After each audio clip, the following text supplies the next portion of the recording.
Muito bem, vamos analisar um pouquinho então o que representaram esses votos, principalmente de Cristiano Zanin, ele que acabou de ser indicado, lembrando, pelo presidente Lula, praticamente acabou de assumir a cadeira no Supremo Tribunal Federal e aparentemente não era um voto esperado. Aproveito para chamar então nossas analistas, a Clarissa Oliveira, primeira vez que a gente divide esse espaço juntas. Muito bom dia para você. Bom dia, Muriel, obrigada, muito bom estar aqui. Adorei também. E Basília Rodrigues, que também faz tempo que a gente também não divide esse espaço. É a primeira vez que a gente conversa também, né, muito Muriel? Prazer, viu, Basília? Muito prazer, muito prazer. Bom prazer dia. mercado, prazer live, onde você estiver, a gente adora assistir.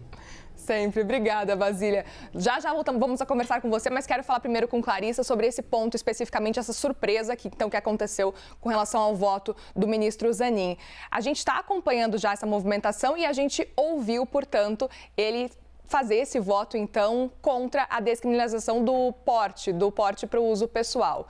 Só que acabou surpreendendo muita gente, incomodando muita gente, principalmente da esquerda, Clarice. O que aconteceu nesse cenário? Isso pode, inclusive, influenciar lá na frente uma escolha de Lula, por exemplo, para alguém ocupar uma vaga que possa ficar vaga no Supremo Tribunal Federal? Olha, Muriel, eu acho que esse voto, ele pega muito de surpresa vários setores ali, inclusive dentro do PT, porque foi um ministro indicado pelo presidente Lula, que é do PT. Mas, quando a gente olha no detalhe, Cristiano Zanin não é, historicamente, não tem um perfil e manifestações públicas tão progressistas assim. Até mesmo na abertura da sabatina dele no Senado Federal, ele disse com todas as letras, destacou que era casado há mais de 20 anos com a mesma mulher, se vendeu como um homem de família, isso inclusive até repercutiu nos bastidores e ajudou a trazer o apoio de alguns setores mais conservadores do Congresso Nacional.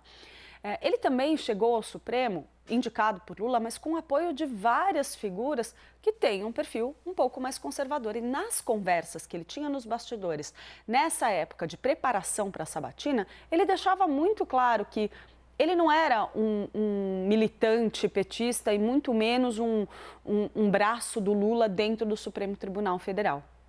Muito diferente daquele discurso que a gente ouvia do ex-presidente Jair Bolsonaro quando fez as suas indicações, né? Mas, de qualquer forma, Cristiano Zanin chega agora, pega um pouco de surpresa a base mais à esquerda do PT, realmente pegou de surpresa. A gente costuma ver ministros do Supremo, aos poucos, irem se desvinculando do seu padrinho, da pessoa que o indicou. Mas, nesse caso, está vindo muito rápido, mas é muito interessante para Cristiano Zanin que isso venha rapidamente, porque vamos conversar, ele não tem interesse nenhum em ficar marcado como o homem que só está ali porque ele tirou o Lula, livrou o Lula das acusações dele na Operação Lava Jato. Diante desse cenário, qual que é o desdobramento que a gente pode esperar? Já aumentou e vai aumentar ainda mais a pressão dentro da base petista para que Lula retome a ideia de indicar para a próxima vaga no Supremo Tribunal Federal uma mulher. Isso estava sendo discutido lá atrás, por ser a vaga de Rosa Weber, que é uma mulher, por ter sido a vaga de Ellen Grace, que foi a primeira mulher a chegar ao Supremo Tribunal Federal. Havia ali uma discussão de que deveria ser uma mulher, mas Lula, nas últimas semanas, isso bem recente, estava abandonando isso. Começou a indicar que poderia endossar, por exemplo, o nome de Daniela Teixeira para o STJ e escolher um homem para o Supremo. Havia ali dentro dos bastidores, uma das conversas que eu tive, indicava que Lula estava cogitando a possibilidade de utilizar essa vaga do Supremo, inclusive, para fazer uma composição política.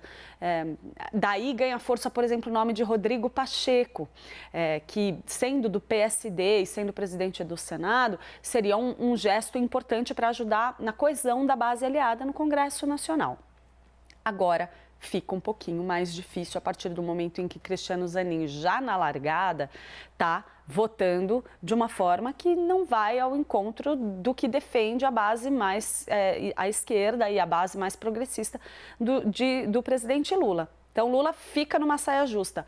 Já começou, a gente já viu, tanto nas redes sociais quanto nos bastidores, um movimento para que Lula volte a indicar não só uma mulher, mas uma mulher negra e alinhada com esses preceitos mais progressistas que têm tanta adesão dentro da base do PT. E Basília, a gente acabou de ouvir o presidente Lula discursando lá em Angola e ele falou justamente isso. Acho justo a gente compreender que as mulheres podem ser a maioria nos cargos de poder. A gente sabe, não é nenhuma novidade, que esse tipo de discurso faz parte justamente das falas do presidente Lula.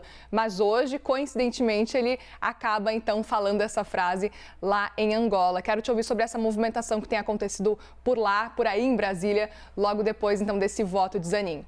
E os pontos acabam se amarrando, né? E os assuntos são colocados na mesma página. Olha, eu não sei se dá para dizer que foi uma coincidência, né? Porque Lula está com esse discurso ou essa pressão martelando na cabeça dele a necessidade de ampliar a cota feminina cargos de ministro do governo, ou pelo menos de mantê-las, né, no cargo de ministro de governo, quanto no judiciário também. Então, os bastidores dão conta de que hoje um dos desenhos prováveis é de indicação de uma mulher para o Superior Tribunal de Justiça, o STJ, e de um homem para a vaga de Rosa Weber, presidente do STF, ou seja, então, quem irá sucedê-la ali no Supremo Tribunal Federal. Não está definido esse desenho. Tem muita pressão, setores do PT, grupos sociais, até advogados e advogadas também, pressionando o governo para fazer com que o STF tenha uma cara de maior diversidade.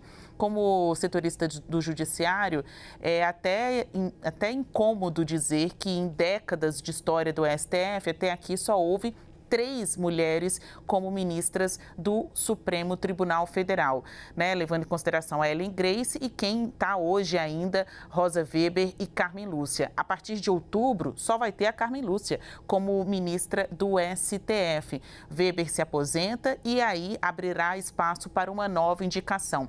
Tem muita pressão para que seja uma mulher. Com a saída de Rosa Weber, então, tirando aí uma mulher, essa cota feminina, diminuindo o número de mulheres no pleno, o presidente Lula tem sido muito cobrado não dá para deixar de indicar uma mulher. Sai uma mulher, tem que colocar outra mulher. Seja uma mulher branca, uma mulher negra, mas que pelo menos o fator gênero seja levado em consideração. Então, não à toa, num discurso como esse, em que ele falava ali na África, ele acabou dizendo que, foi até bem forte, né, a expressão dele, que mulher não deve ser utilizada como objeto de cama e mesa. Então, ele está falando justamente sobre mulheres em lugar de decisão, em lugar de exibição, né? Não é uma pessoa para ficar nos bastidores, não é uma pessoa para ficar dentro de casa subserviente às ordens do seu marido ou de outra pessoa que esteja se colocando hierarquicamente mais importante do que ela, né?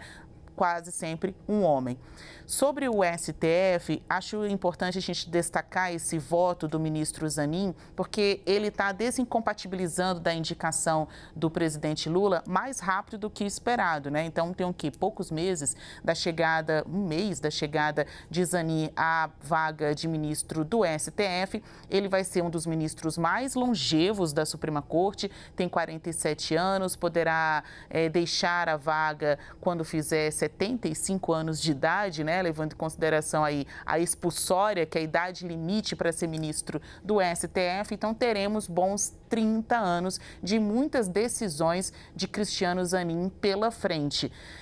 Essa decisão que ele tomou há pouco, esse voto, lembra muito um outro voto recente em que ele foi contra a tipificação da transfobia como injúria, objeto também de críticas contra o ministro Zanin nesta semana. O que ele está mostrando é que não é um ministro com a cara do PT, com a cara da esquerda ou com a cara do Lula. Ele está dando votos com a cara de Zanin, uma pessoa que foi muito bem votada ali na sabatina, no Senado Federal, por políticos tanto da ala da direita, da esquerda, inclusive da Frente Parlamentar Evangélica.